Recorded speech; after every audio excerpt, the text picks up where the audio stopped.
বিজেপির বুথ সশক্তিকরণ অভিযানে এসে সাংসদের হুঙ্কারে 2011 এর পরিবর্তন হবে 2026-এ কর্মীদের দেখিয়ে দিলেন পথ। আজ বাঁকুড়ার জয়পুর ব্লকের সলদা গ্রামে বিজেপির বুথ সশক্তিকরণ অভিযান অনুষ্ঠিত হয়। আর সেই অনুষ্ঠানে উপস্থিত হন বিষ্ণুপুর লোকসভার সাংসদ সৌমিত্র খা। করলেন কর্মী সভা। 2026 বিধানসভা নির্বাচনকে সামনে রেখে মাঠে নেমে পড়ল বিজেপি। পিছিয়ে নেই শাসক দল তৃণমূল ও আগে ভাগেই করেছেন কর্মী সভা। আজ অনুষ্ঠিত হলো বিজেপির কর্মী সভা। আগামী 26-এর নির্বাচন যে টক্করে লড়াই হবে তা আগে ভাগেই জানান দিচ্ছে শাসক বিরোধী দলের মিটিং মিছিলে।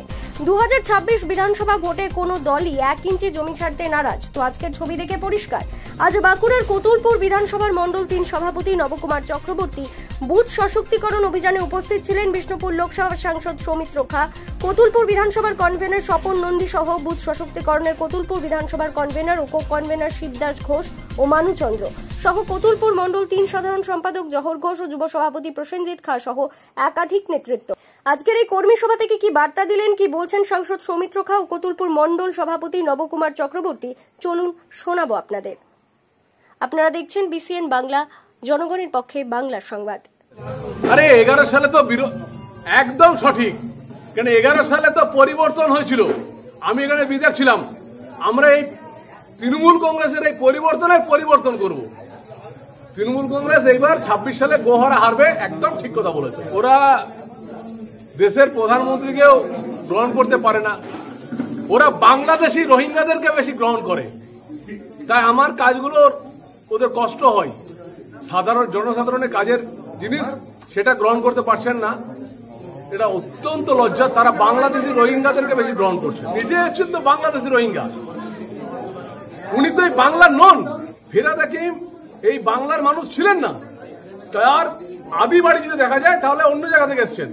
কারণ এটা তোয়া সিদ্দিকী বলেছেন যে ফিরহাদ হাকিম এই বাংলার মানুষ ছিলেন না, তিনি অন্য কোথাকার মানুষ ছিলেন। বুথ সশক্তিকরণ আজকে নব চক্রবর্তী নেতৃত্বে জয়পুর মন্ডল 1-এর বুথ সশক্তিকরণ মিটিং ছিল। সেখানে আমরা বলেই তো বুথের মিটিং হচ্ছে।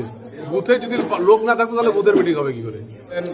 জানা যে সমস্ত ব্যক্তিদের উপরে দায়িত্ব অর্পণ করা হয়েছে, মানুদা, শিবুদা, স্বপনদা, হ্যাঁ, তার সঙ্গে সঙ্গে আজকে এই এমপি বিভিন্ন জায়গায় কতুলপুর বিধানসভাতে উনি 2টি মণ্ডলে আজকে এই বুথ সশক্তিকরণ যে কর্মযজ্ঞ চলছে সেই কর্মযজ্ঞে তিনি অংশগ্রহণ করবেন। আমাদের মণ্ডলে এসেছিলেন, এরপর তিনি কতুলপুরের মণ্ডল 1-এ তিনি গেলেন। কতুলপুর মণ্ডল 3 প্রস্তুত, আরো বেশি প্রস্তুত। জনগণ মুখিয়ে আছে। এই চোর এবং নারীর অমর্যাদাকারী, নারী নির্যাতনের ঘটনা ঘটেছে। প্রত্যেকটি মানুষ গ্রাম বাংলার মুখিয়ে আছে এদের বিদায় ঘণ্টা বাজাবার জন্য।